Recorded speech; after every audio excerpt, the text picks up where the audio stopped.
All right, welcome to my solution walkthrough for intermediate accounting, exercise 16-4. That's not a alcoholic beverage, rather it's Kirkland sparkling water, which I'm not promoting on this video, but it's really very hydrating and refreshing.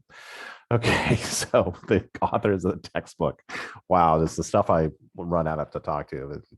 These videos, there you go.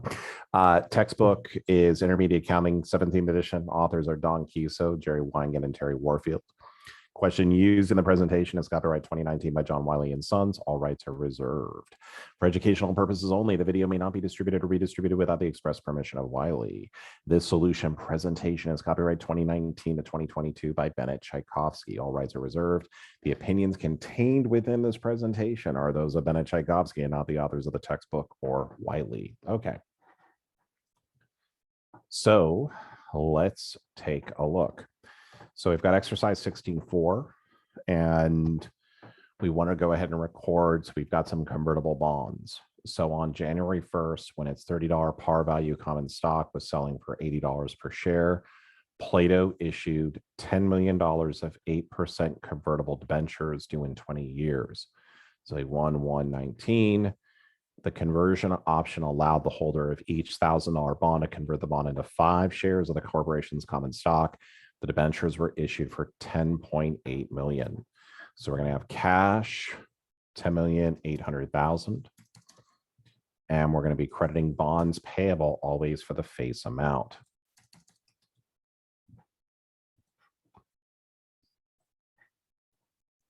So over here, I'm going to have a premium on bonds payable because the cash I received is greater than the amount of the bond.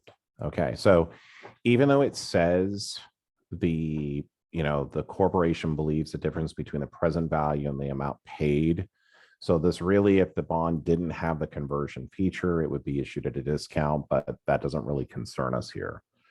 Okay, so on January 1st, so this is 1/1/19. On January 1st, the corporation's par value common stock was split 2-for-1, and the conversion rate for the bonds was adjusted accordingly. On January 1st, 2021, when it was selling for $135 per share, holders of 30% exercised their options. So let's go ahead and do this. So prepare in the general journal for the exercise of the conversion option.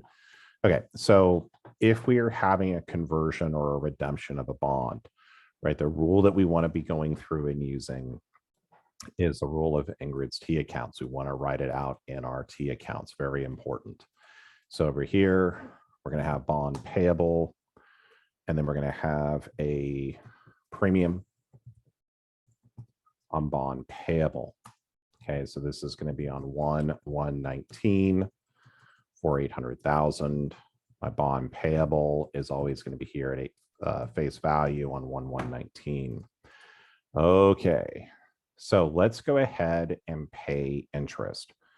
So let's see here. When do we pay interest?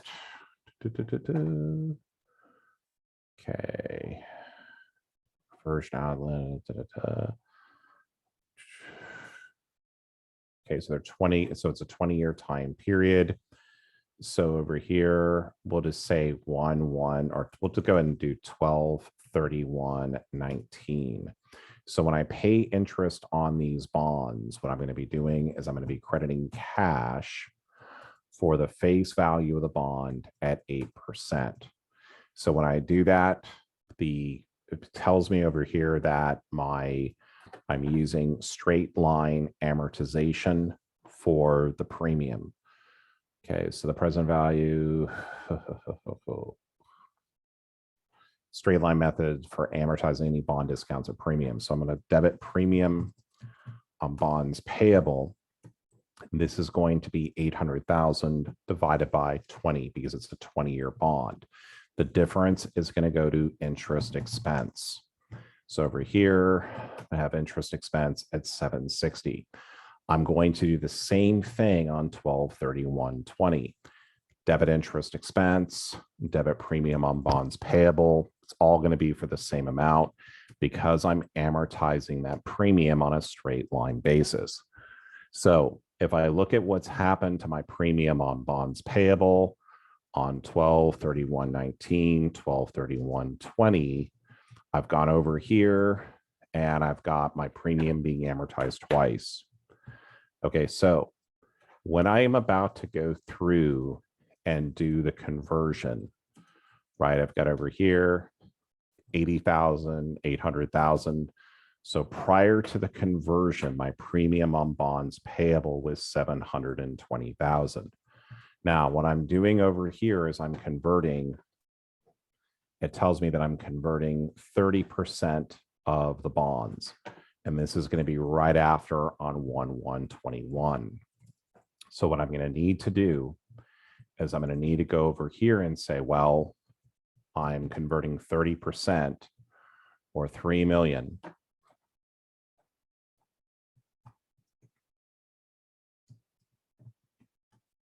And then over here, I'm going to take 720,000 times 30%. So when I'm going through and converting these bonds, I have to take these bonds off of my books. So what I'm going to do is I'm going to debit bonds payable for 3 million, and I'm going to debit premium on bonds payable for 216. Okay, so that's relatively the easy part of this question. Now, what gets harder about this question is I had a stock split. So I basically over here, so 3 million of the bonds are converting. Okay, so, and it's basically, so we have to first figure out, so we have 3 million in bonds converting, and they're $1,000 bonds. So how many $1,000 bonds have I issued? Over here, this is going to be a total of 3,000 bonds. Okay, so each bond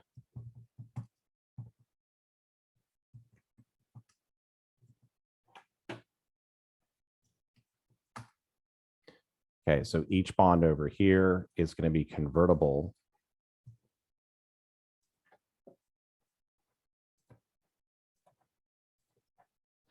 So each bond is going to be convertible into 5 shares of common stock. Okay, however, what happened though is that present value, okay, on January 1st, it was split 2-for-1. And by the way, if there's ever a share split, just automatically assume that the bond conversion feature will split as well. What does that mean? This is now going to become 10 shares of common stock. So right over here, this was prior is 5 times 2, 2-for-1 split. So right over here, this would be 10. So the total number of shares that are going to be issued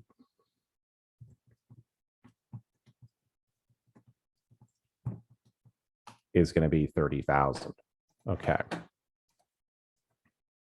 By the way, just to kind of mention something, and I may not have done this in the earlier parts, is that where there's a lot of disclosure here, even though that, you know, you're seeing like the value is less, you would be stating in the footnotes to the financial statements very, very clearly what was happening. So, okay, so we're going to have common stock at par.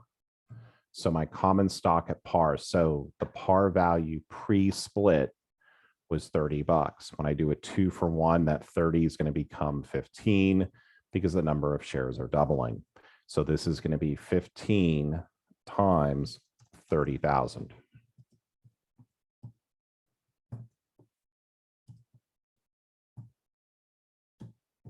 So over here, this is going to be $450,000. Please never in your professional careers ever do a par value per share that high, okay, unless it's April 20th.